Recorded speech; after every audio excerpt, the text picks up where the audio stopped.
when we look at the description of a Buddha uh, from our own reality, our own experience, it's described within this imaging, this image called the Wheel of Life. The story that Buddha had a disciple who was a king. I can't remember exactly his name. Anyway, this king, as was done at the time, and maybe is done a little bit today, is done today, they exchanged gifts. And one day, this king received from another king a precious armor made of gold and of full of jewels. And he said, "Now, how can I exchange a gift that is as beautiful as this?" And because that would be a great sign of weakness to give something of lesser value. So he went to Buddha and asked for advice. And Buddha had him make this painting, this image. And within there, outside, there's a kind of monster that represents time, called is Yama, is the Lord of Death. The time that eats all of us, and no one is free from time, is constantly eating us up. And within this, there's a circle made, a ring made of 12 parts called the 12 links of interdependence, and these are the 12 things that interact in an incessant way.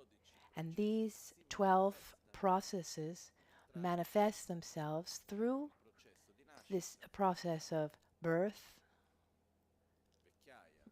aging, sickness, death, rebirth, aging, sickness, and death, etc., etc., within the so-called 6 realms of possible rebirths. And at the nucleus, what's at the center of everything, the essence of this whole reality, 3 animals are represented. There's the pig, the hen, and the snake. These 3 animals, the pig represents ignorance, the snake represents aversion, hatred, and anger, and the hen represents attraction, dissatisfaction, desire, showing us that at the center of everything there are these 3 attitudes.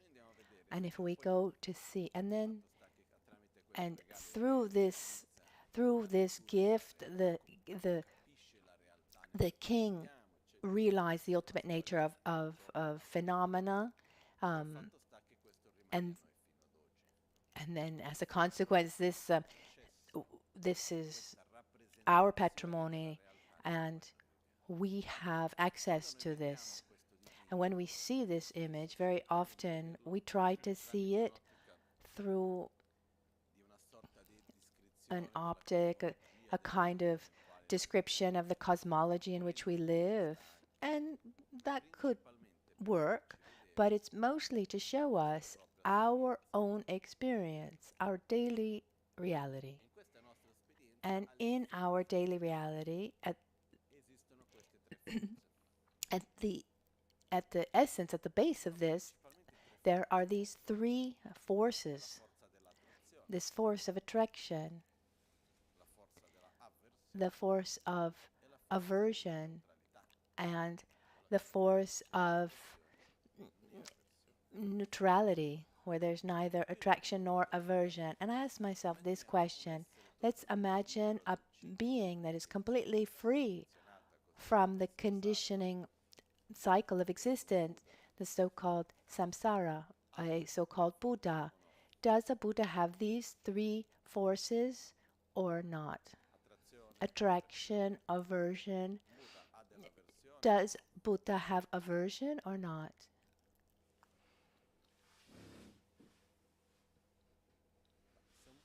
If a Buddha doesn't have aversion, how could he have compassion? Because compassion is a form of aversion, isn't it? I see a suffering, and what do I do in faced with this suffering? What feeling do I have? Attraction, aversion, or indifference? It's one of these three. Either I go towards it, or I go against it, or I remain indifferent. Or is there yet another possibility? What happens is this. In front of this, when we go to see, a Buddha naturally has aversion to suffering. A Buddha has attraction to happiness of every being, otherwise he wouldn't have love. These two fundamental forces, and in many traditions talk about this. The other day I was reading about, the other day I picked up the book, the manual of Epictetus, this Greek Stoic, who he talks about this as well. So these forces direct our behavior, everything we do. And then there are also moments where we have a kind of neutral state, where attraction and aversion are not present. But sometimes there's this sensation, this idea that it would be an error, it would be wrong, it would be wrong to have attraction or aversion. But I'm convinced that none of us can do without. No one of us is able to exist without attraction or aversion. The fundamental question that we should ask first is, to what do I feel this attraction? To what do I have this aversion? And starting from where we are, often, and most of us, we have this attitude of mostly where attraction and aversion is related to the I and the my. When we think about what we want and when we think about what we don't want, there are different levels. The first level is related to the things around us. When we say, what do we want? I want this person to act like this, I want to have this material thing, I want this other thing. I want to live in this situation. What do I not want? What do I want to avoid? I want to avoid this situation, that person, this object, this sickness. I want to avoid things that I can potentially live. But if we stopped a minute and we observed, if we asked ourselves though, but deeply, do I want this thing or that other thing? Or do I want this inner feeling? Do I want this inner experience? Am I attracted to the object or to the experience that I have coming into contact with that object? Deeply, at the end of the day, what are we attracted to? What do we want? The sensation, that feeling, or the object itself? And I think that it's much more the feeling, the sensation. I mean, just look, if we're able to have a similar feeling with a different object, then we don't care about that object at all, because our pleasure, also because sensation is that through which we experience the world. we experience the world, we experience reality, everything through sensation. That's why it's also said that in sensation, that's where we ripen the results of our previous actions, so-called karma. That experiencing of the ripening karma comes through the experience of sensation. It's through sensation that we judge the world. If we had a good experience in the past or a bad experience that deserves our attraction or aversion, if we want to repeat something or not, what's our reference point if we want to repeat something or not? This judgment or sensation? It's the sensation. So what we experience, the sensation that we have, is one of the most important things of all. Practically, we do most of what we do to try to uphold a kind of sensation and avoid another kind. It's not for nothing that when Buddha explained a being, the definition of a being in Tibetan is, to simplify, would be is the imputation in the identity I, name I, on the basis of the 5 aggregates. The 5 aggregates are, we have body, the aggregate of form, we have sensation, discernment, consciousness, and compositional factors, where our body is our body. Consciousness is the flow of our thoughts, our mind stream, our mental continuum, our mind. Consciousness is our mind, and the compositional factors are all these characteristics that make up our thoughts, in our mind. It's like saying consciousness is the dish of spaghetti with the tomatoes, and the compositional factors would be the pasta and the tomato and the oil and the salt, all of the ingredients within, and one doesn't exist without the other. And then sensation and discernment, one is pasta and one is tomato. They're fundamental ingredients. But there are debates asking why, when Buddha described the being, why didn't he just say body and mind? Because within mind, there's not just the primary mind, but also all the so-called mental factors. But it's necessary to talk about compositional factors too, to help the being understand that it doesn't exist, that the mind is not something solid, but it's made up of many, many small parts that compose it, that make it up. And at this point, one could ask, but why? This question has been asked over the centuries. Why wasn't enough to say that we had 3 aggregates: body, the aggregate of form, the aggregate of consciousness, and that compositional factors? Why do we need, among all the 51 mental factors, or actually more, and highlight specifically sensation and discernment? Why?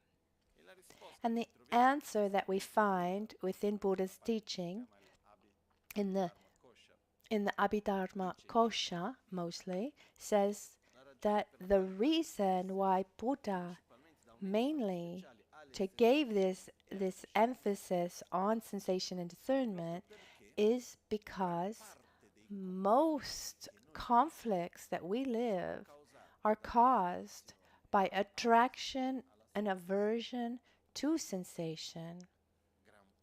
Most of the choices that we make, conflicts that are experienced, etc., they come from this attachment and as a consequence, attraction and aversion to sensation. And when we're able to overcome this attachment to sensation, the next level, what is it? It's the attachment to our discernment.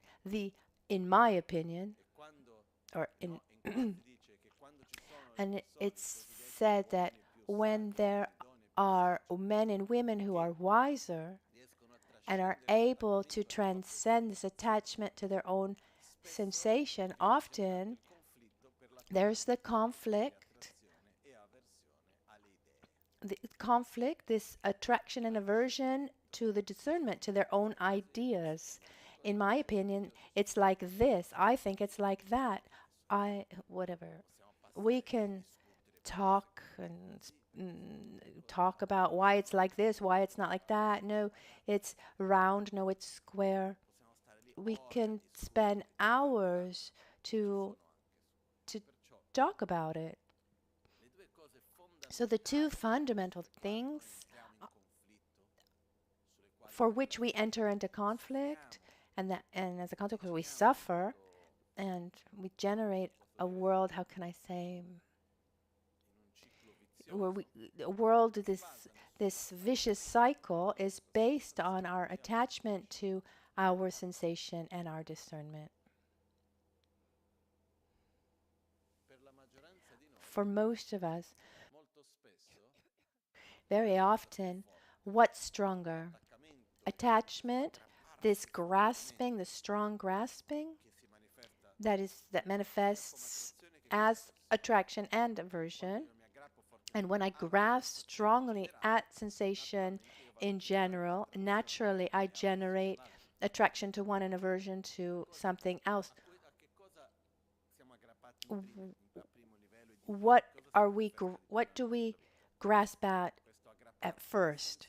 This to our sensation or to our discernment? In my opinion, it's mostly sensation. And what happens, and that's important, that when I grasp at something, then I try in every way possible to have that thing or avoid it. So attraction and aversion. And I end up projecting onto something. So let's give a simple example. Let's say that I have a strong attraction. I use the example from before, tomato. It's like pasta with tomato sauce. So if I have a strong attraction to this dish, what do I do? Where do I put my energy?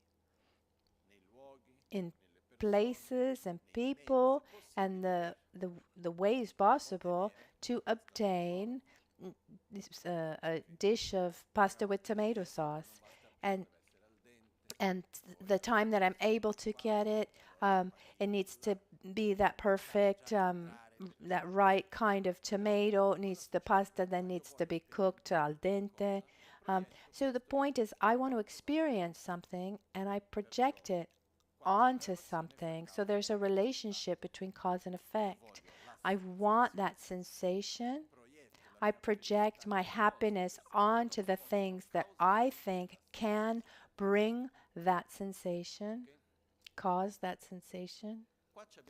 And here we have a very important point.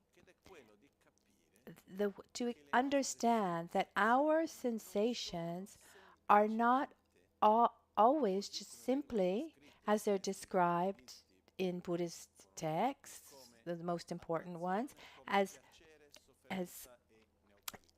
pleasure, pain, and neutrality. Of course, we can classify sensation in these three categories, but I'm convinced that there are other types of sensation that go beyond this, and it's important for us to be able to recognize them, because according to the type of sensation that we're attached to, the causes, this objects changes. Like I want a good plate of pasta, but do I want it with tomato sauce? Do I want it with um, do I want it with a pesto sauce or with garlic and spicy chili? So it's said that there are actually three types of neurotransmitters that are connected to our sensations. Maybe there are more, but these are the ones that come to my mind. We have the most common, which would be dopamine. What's the sensation, the pleasurable sensation related to dopamine? It's a sensation of pleasure that comes from outside. It's strong.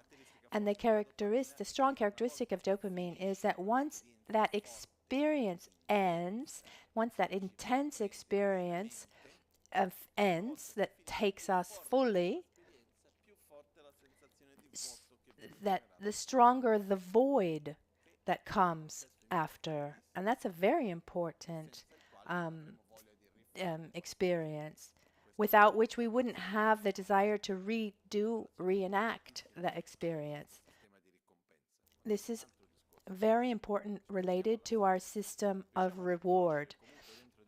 Are we able to recognize this sensation of pleasure related to dopamine? Then we have another inner sensation, another pleasurable sensation, which is one of satisfaction. This inner sensation that's more connected to serotonin. That feeling, it's not that explosion of pleasure, but it's that inner feeling of satisfaction where I am full and I'm at peace and I don't need anything else. I'm fine where I am. Are we able to recognize that? It's a different feeling. I mean, they're both pleasurable, but they're different. And then there's a third. Maybe there are others, but I'm thinking only of these three. There's another that's connected to this other substance, which is oxytocin, which is connected instead to pleasure that is not the pleasure of senses or pleasure of satisfaction, but it's a sensation of pleasure related to connection. When we look at each other in the eyes, when we touch each other, when we're able to feel seen and we're able to see others. It's what a mother feels with her own child, where there's a connection is created that generates a feeling of inner well-being that's different from the well-being of or pleasure of that's generated from satisfaction or pleasure. And this feeling, it's interesting to see, as if today we live in a reality that is so materialistic that to understand our minds better, we need to observe our body. But body and mind are directly connected.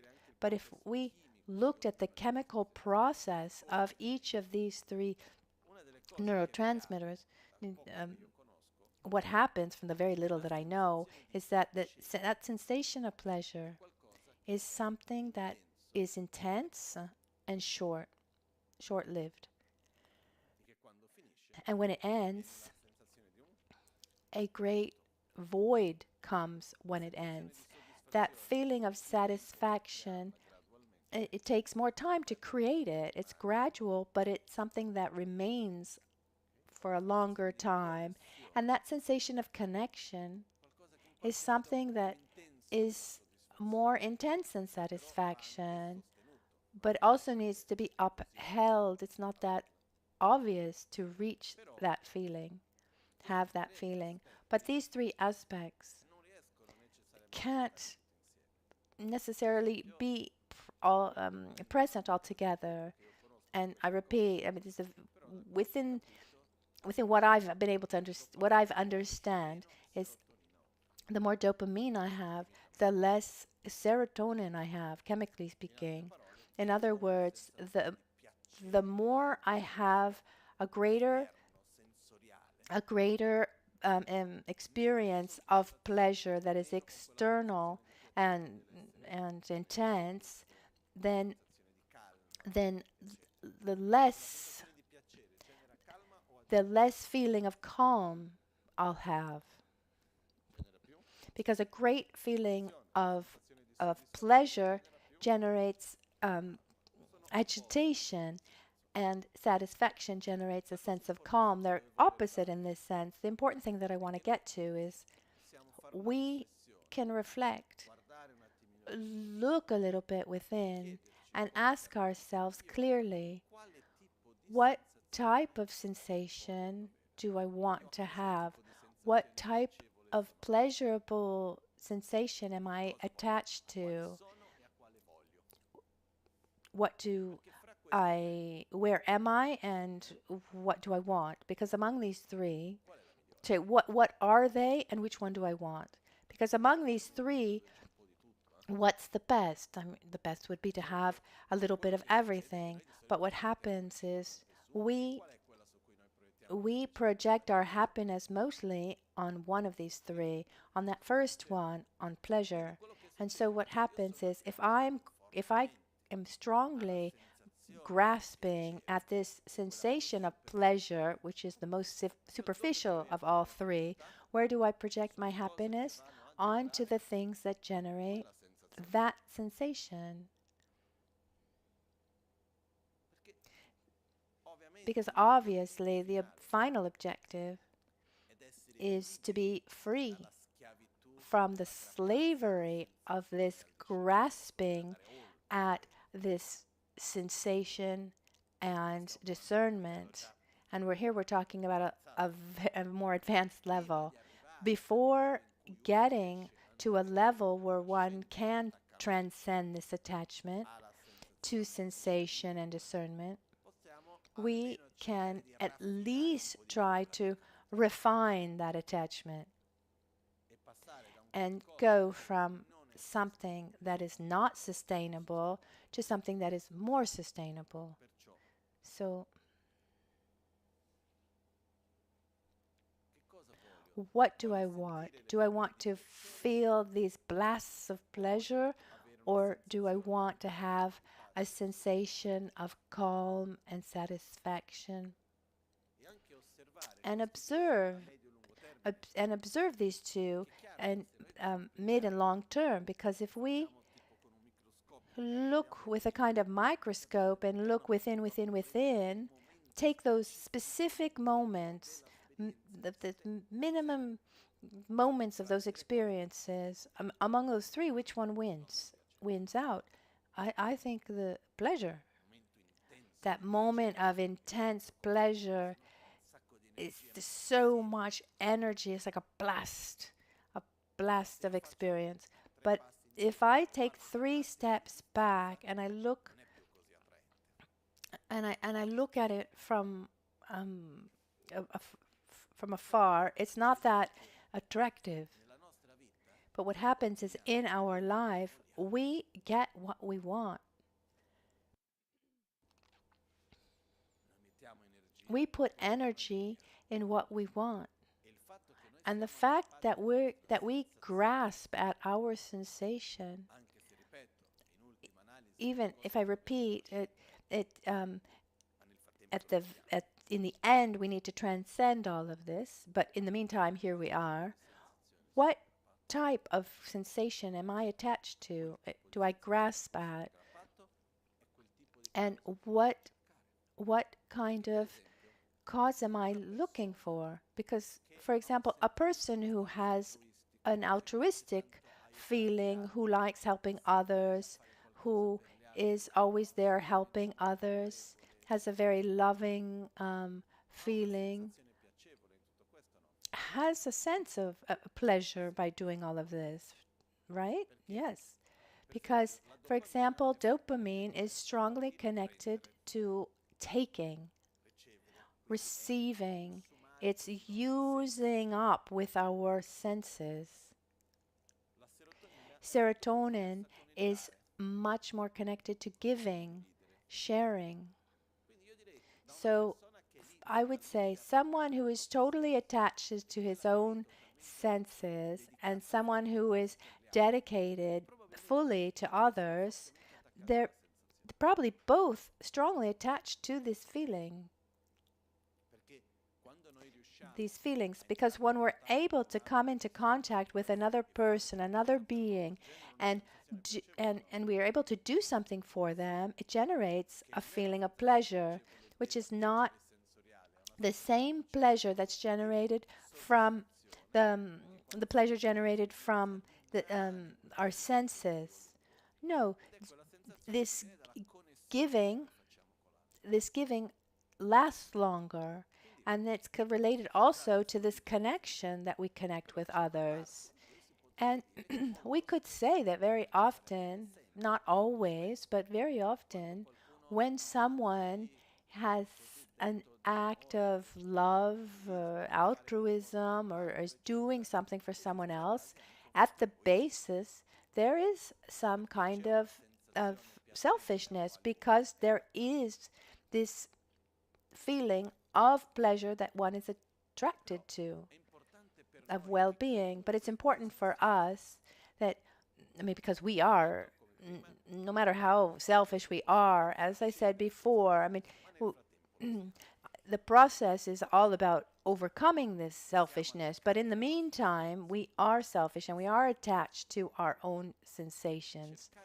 So we should try to see what kind of sensation I want to grasp at, because once I'm able to feel and recognize this sensation connected to satisfaction, that sensation of pleasure connected to giving, the sensation of pleasure related to sharing, with connecting with others, with feeling love and feeling loved,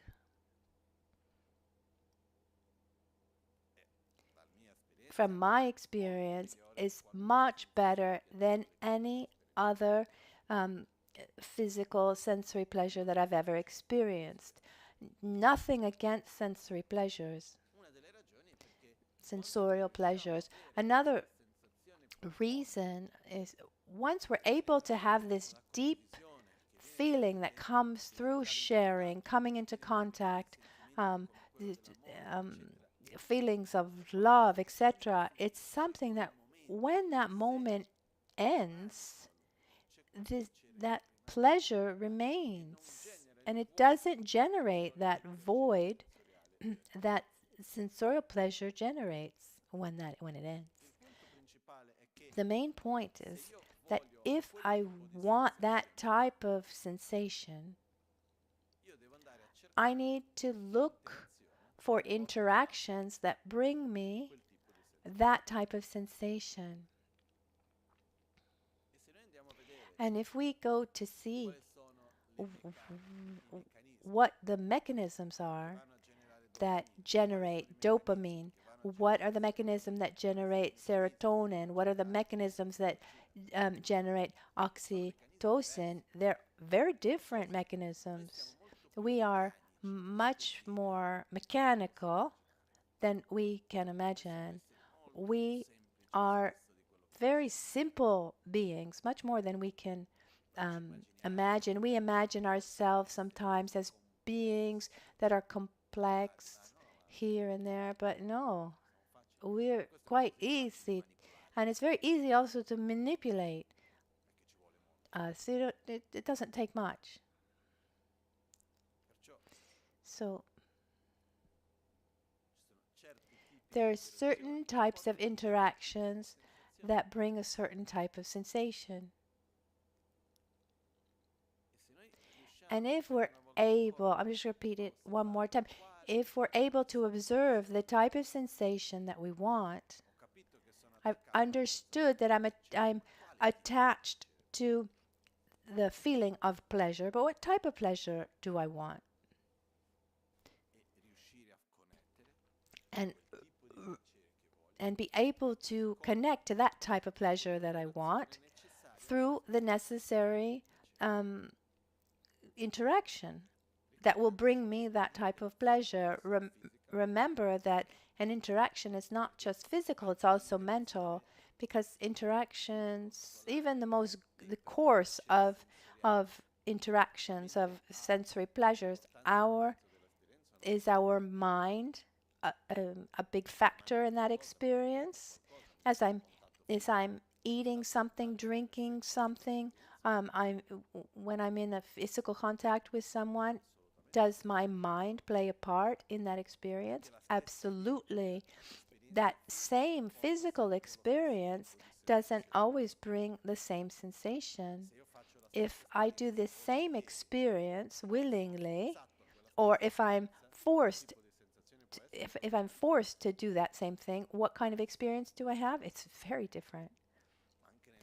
Even in eating, imagine food that you like, you want to eat it, and then someone forces and puts it in your mouth. The whole experience changes.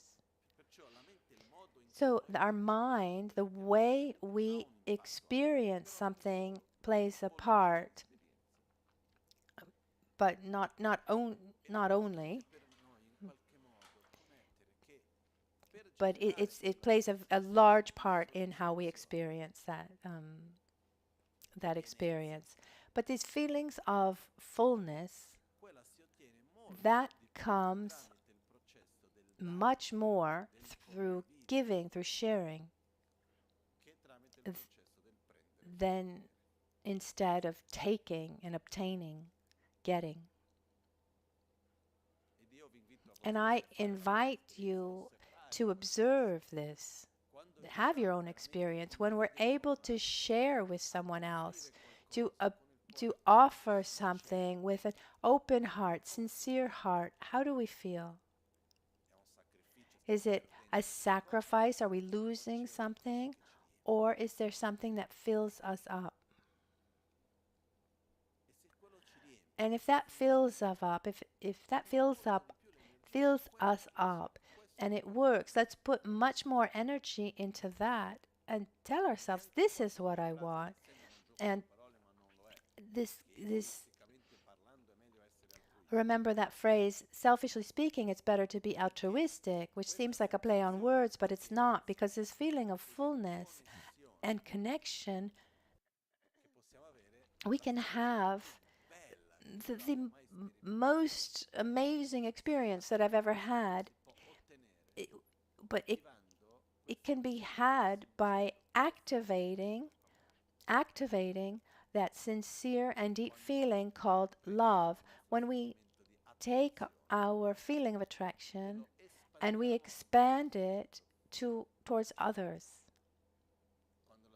When your happiness is as important to me as my own, when I'm able to see you, when I'm able to feel attraction to your happiness, this feeling is something that when it's present, it fills up everything and takes away any other difficulty that's present.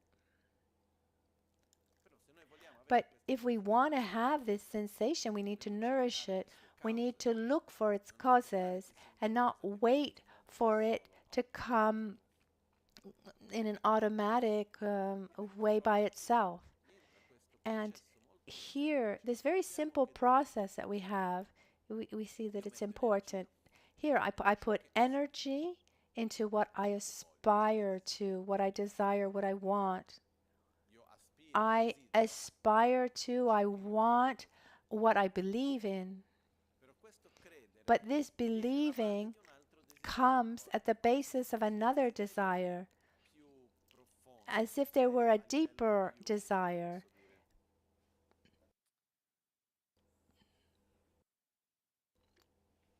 How can I say? A desire, not intuitive, but more primitive in somehow. That it is a desire that actually, a desire that has no name, has no form, it's deeper. But this desire, we give a form to it. For example, there's that first level of desire, which is desire to feeling, attraction to feeling itself, sensation itself.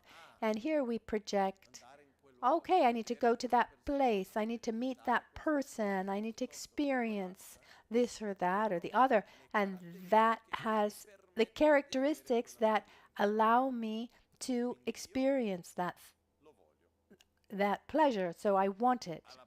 At the base, what I'm looking for is the feeling. And to get that sensation, I recognize that this thing or that thing has the necessary characteristics to allow me, to permit me to have that experience. So I believe in that thing, I desire that thing, and I put energy to get it.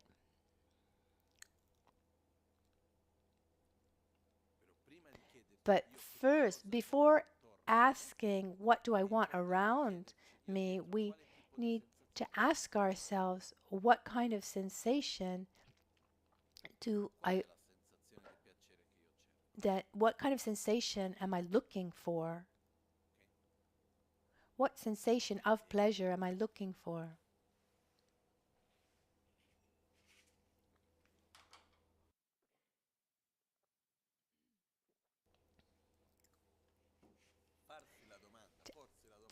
Asking ourselves the question, it's very important to ask the question, because most of the time, and forgive me if I say it like this, we simply we follow that we follow what's done around us.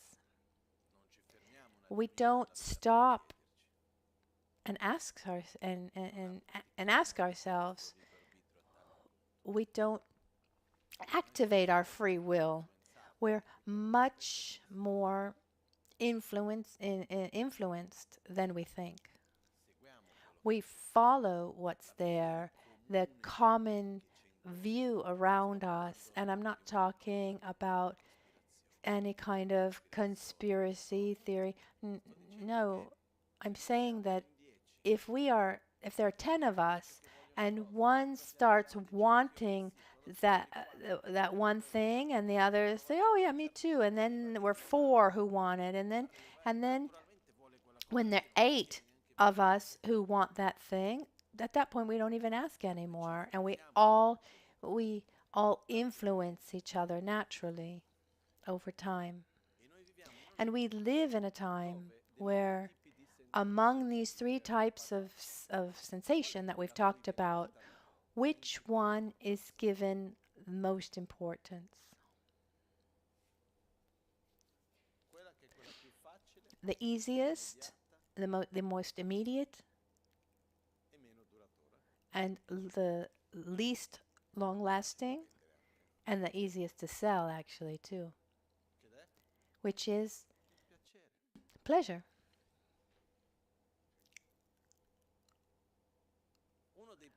One of the problems of an addiction to pleasure is that when it's there, when there's this strong addiction to dopamine, that deeply, deeply affects our system of reward. This our ability to face difficulties to get anywhere. If every time I'm able to get that pleasure without having to work for it, then my ability to work hard will diminish more and more. On the other side, that pleasure related to dopamine necessary.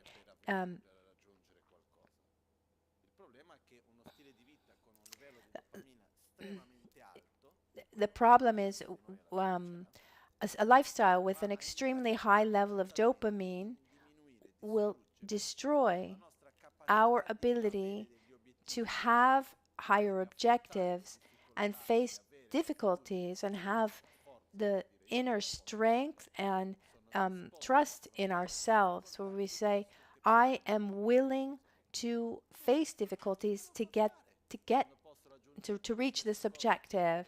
We say, why should I do that when when I can do less to have that same sensation? Because I don't want the bell. I want the feeling of pleasure that I get through the bell. So if I can get that same sensation somewhere else with less work, why should I work so hard?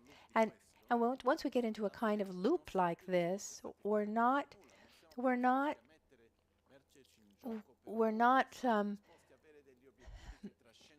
we're not willing to put ourselves we're not willing to work hard, and we look at higher objectives and we say, oh, how wonderful it would be, but it's so tiresome that we don't even really want it. And actually we get to a situation that's even uh, more that's even less healthy. We say, oh, how wonderful it would be. Ready I'm not ready to face those difficulties, to walk that path, but so I'll just wait. I'll wait to have the conditions. Mhm. So instead, we like things that are immediate, you know. So we're just waiting for that thing just to arrive, like the way we buy something on the internet and the next day we have it. This is the most delicate point here. And in my opinion, something that worries me tremendously about the world that we're living now.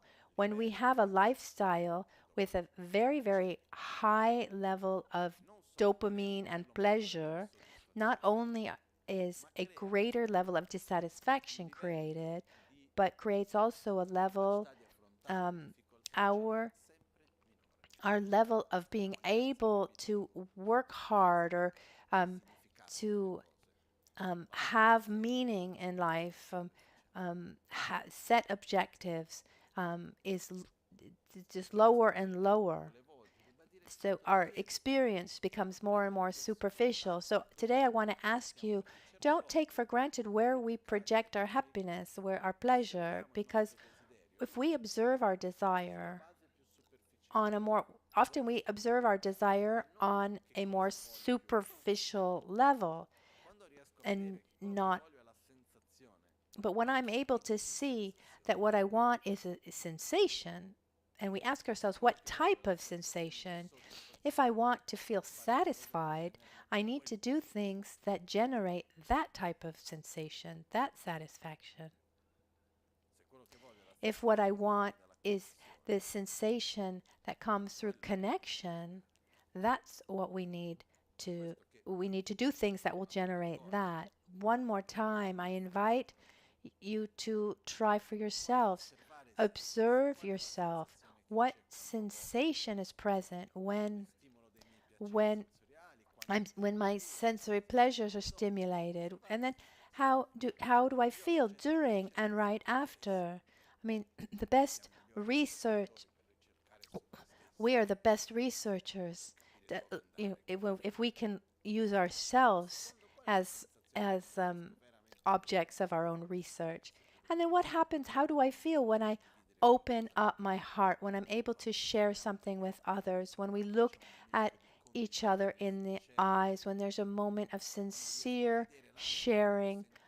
When I see others and I feel seen? What do I feel in that moment?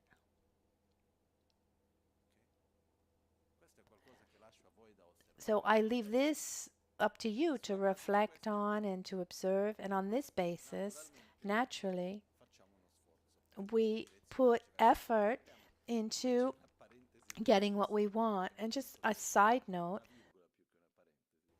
so um, it's just a very small side note. Why are we so obsessed? Obsessed by finding the right person in our lives. Our husband, our wife, our partner. Why?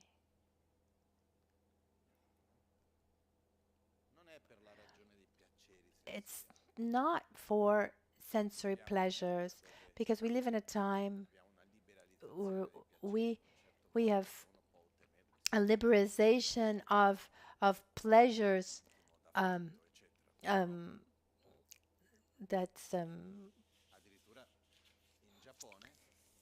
where one can have any kind of pleasure.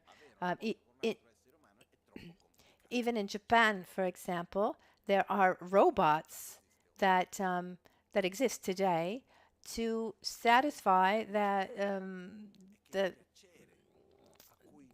partner. You know, one says it's too difficult to have a relationship, an intimate relationship with someone. So, and there are actual robots who can fill that void. So that so I don't think it's just about sensory pleasures. It's a connection. It's we're looking for something more.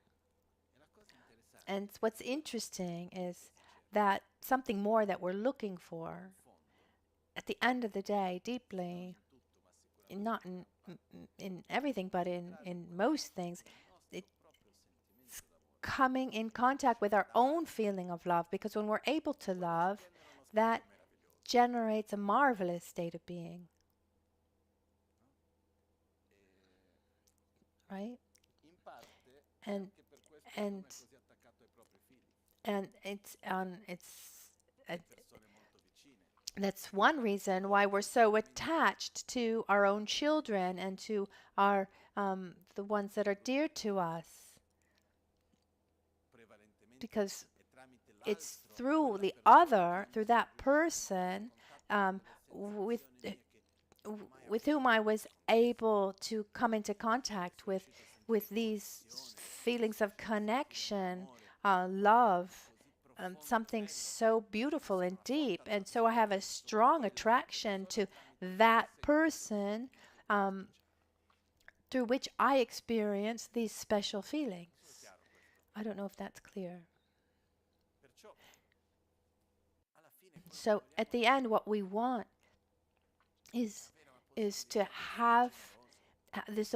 We want to love, have an opportunity to be generous, and what's beautiful is this can be done by anyone. Can be done with anyone. It depends on us. So we need to ask ourselves, what do I want? And here I'd like to ask to generate the question more than give an answer. What type of sensation am I attached to? What type of sensation do I mostly want to have? And one doesn't exclude the other, but what's my main objective? Okay. And once I have clarity on this, what are the tools that I have to reach that, to get that?